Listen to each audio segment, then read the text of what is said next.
Hello বন্ধুরা, তোমরা সবাই কেমন আছো? আজকে আমি একটি নতুন Chinese BL drama the general's youngest son return মাস্টারের এপিসোড 10টিকে বাংলা অনুবাদ করতে চলেছি।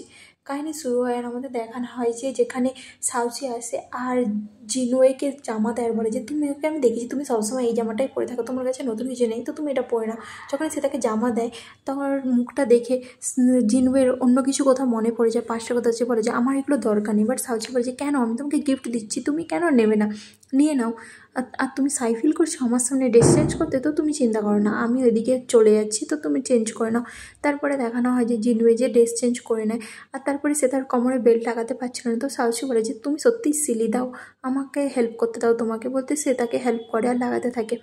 আর বলে যে সত্যি এগুলো আমার কাছে একটা স্বপ্নের মতন লাগছে, আমি ভাবতেও পারছি না যে তুমি আমার কথা শুনতে পাচ্ছ। আর তাছাড়াও জিনবে, আমি সবসময় এখন তোমার পাশে আছি, কারণ আমরা দুজন এখন হয়ে গেছি না দোস্ত। তুমি জানো তুমি স্বপ্নের মধ্যে কী বলতেছিলে, তুমি বলতেছিলে তুমি জিনবে নয়, তুমি একজন ফরচুন টেলার। তো সে বলে মানেটা কি? তো সাউসি বলে যে আরে আমি মজা করেছিলাম, তোমাকে দেখতে ভালো লাগছে, খারাপ লাগছে না, এই ড্রেসটা সত্যিই ভালো আর আমার চয়েসটাও ভালো, তাই না?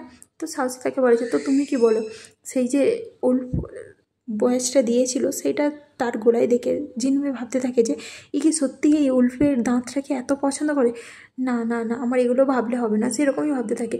আর তখনই দেখানো হয় যে সেখানে স্টোন ছুটে আসার পরে যে তোমরা এক্স্যাক্টলি করছোটা কি? জিনু ভাই আমি তোমাকে ছাড়বো না, আমি তোমাকে মেরে ফেলবো। সাহসী তাকে মানা করার বলে যে স্টোন হয়েছেটা কি তোমার, কী করছোটা কি? স্টোন বলে যে তুমি জানো না ও কী করেছে, ওকে আমি ছাড়বো না, ওকে আজকে আমি মেরে ফেলবো। এটা শুনে সাহসী বলে যে তুমি আমাকে এক্সপ্লেন তো করো, করেছেটা কি জিনবে? জিনবে বলে যে কী হয়েছেটা কি, আর তুমি আমাকে এরকম বলছো কেন? স্টোন বলে যে তুমি নাটক করা বন্ধ করো, তুমি এখনও অ্যাডমিট করবে না তুমি যা করেছো?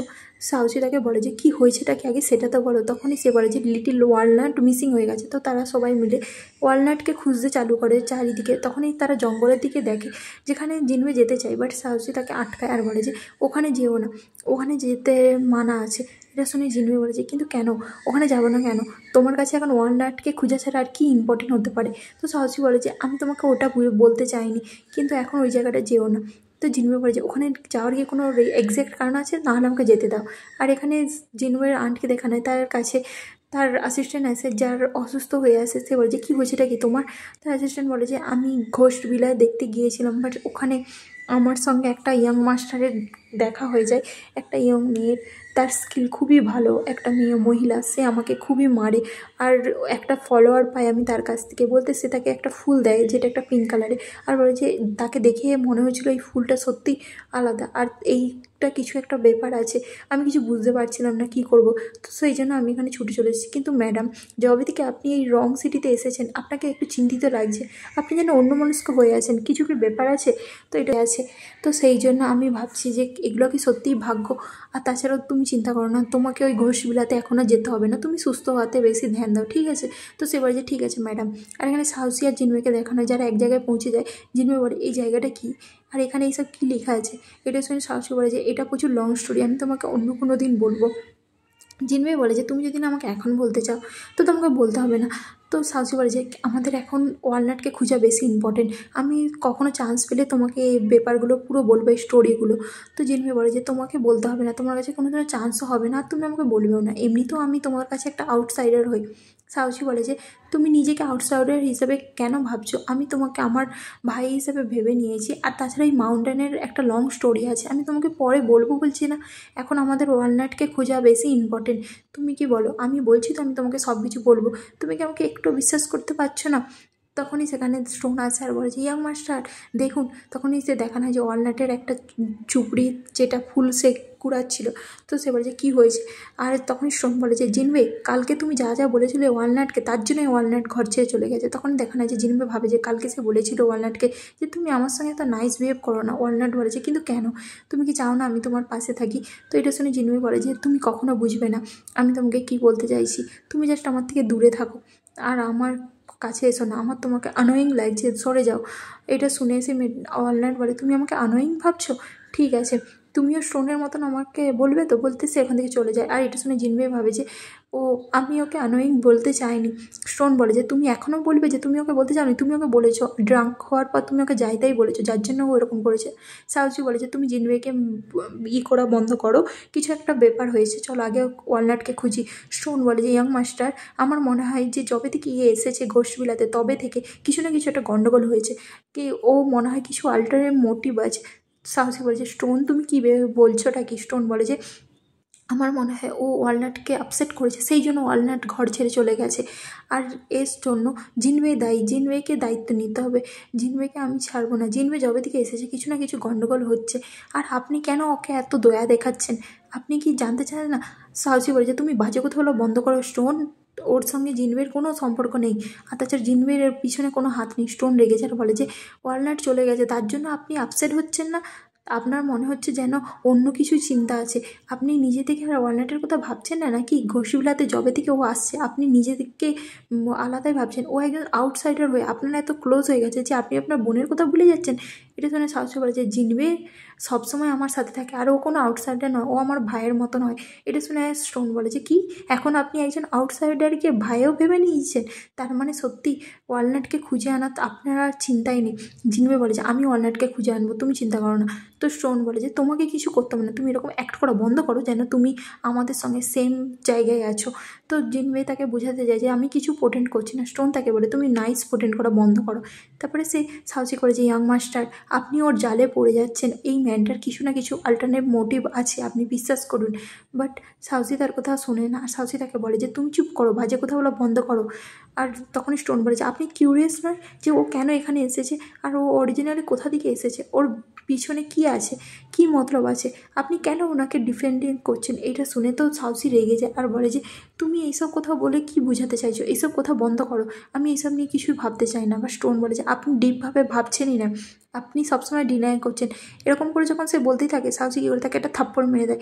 তারপরে সাহসীর মাথায় ব্যথা হতে চালু করে দেয়, যেখানে স্টোন চিন্তা করার পরে যে কী হয়েছে এই মাস্টার, আমার এইসব কথাগুলো বলা উচিত হয়নি, আমাকে ক্ষমা করুন, আপনার আবার ইমেজিনেশন অ্যাক্টিং চলে আসছে তাই না, এগুলো আমার দোষ, আমাকে ক্ষমা করুন। সাহসী বলে যে তুমি আমার কথা ছাড়ো, এখন ওয়ালনাটকে খুঁজো, আর পরে আমি তোমার সঙ্গে এই ব্যাপার নিয়ে কথা বলবো, তুমি আমাকে মাইন্ড করো না, ওয়ালনাটকে খুঁজে আনো।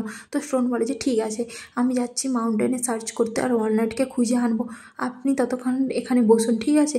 আর জিনবে তুমি ইয়াং মাস্টার ভালোভাবে টেক কেয়ার করো। তো সে এখান থেকে চলে যায়, আর তারপরে জিনবেকে দেখানো হয় যে সাহসীর মাথা টিপে দিতে থাকে। আর যেখানে সাহসী বলে যে আমি কখনো ভাবিনি যে তুমি এইভাবে আমার মাথা টিপে বলে, তুমি এত কিছু জিনিস কী করে জানো, আর নিজের মধ্যে এত কিছু লুকিয়ে রেখেছো কীভাবে? এটা শুনে জিনবে বলে যে আসলে সত্যি কথা বলতে আমার বাবার যখন কখনো কখনো মাথা যন্ত্রণা হতো আমি তাকে এইভাবে মাসাজ দিতাম, সেই জন্য আমি জানি যে এটা কীভাবে করতে হয়। আর তুমি এরকম অ্যাক্ট করা বন্ধ করো যেন তোমার কোনো প্রবলেমই হচ্ছে না, তুমি কি এখন বেটার ফিল করছো? তো সাহসী বলে যে হ্যাঁ আমি এখন বেটার ফিল করছি। আর তাছাড়াও স্টোন তোমাকে যা যা বলেছে ওই কথাগুলো মাইন্ডে নিও না, ঠিক আছে? সত্যি কথা বলতে আমি ওকে হেল্প করতে পারবো না।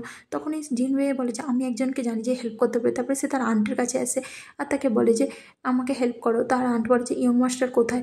তো জিনবে বলে যে আমি ওকে বাইরে দাঁড়াতে বলেছি। তো আন্ট বলে যে তুমি ওকে ভিতরে ডেকে নাও। জিনবে বলে যে কিন্তু কেন?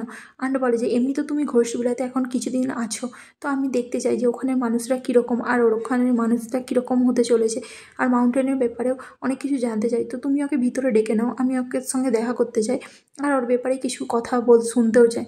তো তুমি চিন্তা করো না, আমি তোমার হেল্প করবো। তারপরে দেখানো হয় যে সাহসী ভিতরে আসে, সাহসী ভিতরে এসে নিজে থেকে চা গড়িয়ে খেয়ে নেয়। তার বিহেভিয়ারটাই অন্যরকম থাকে, অ্যারোগেন্ট থাকে। আর সে বলেছে আমি শুনছি তুমি নাকি জিনবের ফ্রেন্ড, সেই জন্য আমি এখানে এসেছি। তো তুমি আমাদের হেল্প করতে পারবে আমার বোনকে খুঁজতে? আমার বোন অনেক দিন ধরে খুঁজে পাওয়া যাচ্ছে না, তো তুমি কি ওকে খুঁজে বের করে দেবে? এটা শুনে আন্টি বলে যে তুমি এরকম অ্যারোগেন্ট একজন ছেলে, তোমার কথা আমি কেন শুনবো? তুমি আমার সঙ্গে ভালোভাবে কথা বলতে জানো না? তখন সে মনে মনে ভাবে যে একে তো দেখতে চেন ওয়াংয়ের মতন একদমই লাগছে না, আমার মনে হয় না যে চেন ওয়াংয়ের নিজের ছেলে। তখনই সাহসী বলে, জিনবে বলে যে সাহসী তুমি চুপ করো। তো সে বলে যে আন্ট প্লিজ আমাদেরকে হেল্প করো বলে সে আঁঠু গাড়ে, আর তাকে দেখে সাহসী মানা করে আর বলে যে তুমি এটা কী করছো, এটা কি তোমাকে করতে হবে না। জিনবে বলে যে আমাদেরকে ওকে হেল্প পাওয়ার জন্য এইরকম করতেই হবে, কিছু করার নেই, তুমি শুধু শান্ত হও সাহসী। তারপরে আন্ট বলে যে আমি তোমাদেরকে একটা জিনিসের উপরেই হেল্প করব, যদি ও আমার কাছে রিকোয়েস্ট করে, আর না হলে আমি হেল্প করবো না। এমনি তো জেতাতে তার ভাগ্য, জেতাতে তার ইতেই চলে। তারপরে দেখানো হয় যে তার কথা শুনে সাহসী আঁটু হয়ে বসে পড়ে আর বলে যে সরি, আমি যা যা বলেছি, আমার যা যা রুডনেস দেখেছি তার জন্য ক্ষমা করে দিন, প্লিজ আমার বোনকে খুঁজতে আমাকে সাহায্য করুন। তো আন্ট তাকে উঠে পড়তে বলে। তারপরে দেখানো হয় যে সাহসী উঠে পড়ে। তারপরে আন্ট বলে যে ঠিক আছে, তোমরা এখানে ওয়েট করো, আমি দেখছি কী করতে পারি। তারা বলে যে আন্ট কী করবে, তখনই সে যাওয়ার পরে সাহসী বলে যে এই মহিলাটা প্রচুরই অ্যারোগেন্ট, যদি না তুমি বলতে না আমি এই মহিলাটা হেল্পও চাইতাম না, তোমার জন্য আমি এই মহিলাটাকে সহ্য করতেছি। জিনিভে বলে যে আমাদের এখন ওনার সাহায্য লাগবে, সেই জন্য তোমাকে চুপ করে থাকতেই হবে। তো সাহসী বলে যে কিন্তু ওই মহিলাটারই হেল্প কেন নিতে হবে, ও কি সত্যি জানবে যে ওয়ালনাট কোথায় আছে, ও যদি না হেল্প করতে পারে তখন কি হবে। তো সাহসী বলে যে তুমি আগে ওয়েট তো করো, দেখো কি হয়, তুমি কি আমাকে বিশ্বাস করো না। সাহসী বলে যে হ্যাঁ আমি তোমাকে বিশ্বাস করি। আন্ট আসে আর একটা বক্স দেয়, তখন সেই বক্স থেকে একটা গোলাপ বের করে, আর জিনুয়ের কাছে যে গোলাপটা থাকে সেটা ম্যাচিং হয়, যেটা দেখে তারা শকড হয়ে যায়। তারপরে সিনে দেখানো যেখানে ওয়ালনাট ঘুমিয়ে থাকে, কিছু ছেলেরা তাকে ঘিরে থাকে আর বলে যে এই বিউটিফুলটা কোথা থেকে এসেছে, একজন মেয়ে এই বিউটিফুল, কত সুন্দর। তারপরে যে তখনই ওয়ালনাট ঘুম থেকে ভাঙে আর বলে যে তোমরা কি আমার কাছে এসো না। সেই ছেলেগুলো তার দিকে তাকিয়ে বলে যে ও তুমি তো একজন মহিলা। সে তার দিকে তাকিয়ে থাকে আর ওয়ালনাট ভয় পেতে থাকে। তখনই পিছন থেকে আরেকজন মহিলা আসে যার হাতে সেই গোলাপটাই ছিল আর বলে যে এই তোমরা ওর থেকে দূরে থাকো, ওকে আমি এনেছি এখানে। তারপরে এই সিনটা এখানেই শেষ হয়ে যায়। আজকের জন্য এটুকুনি, টাটা, বাই বাই।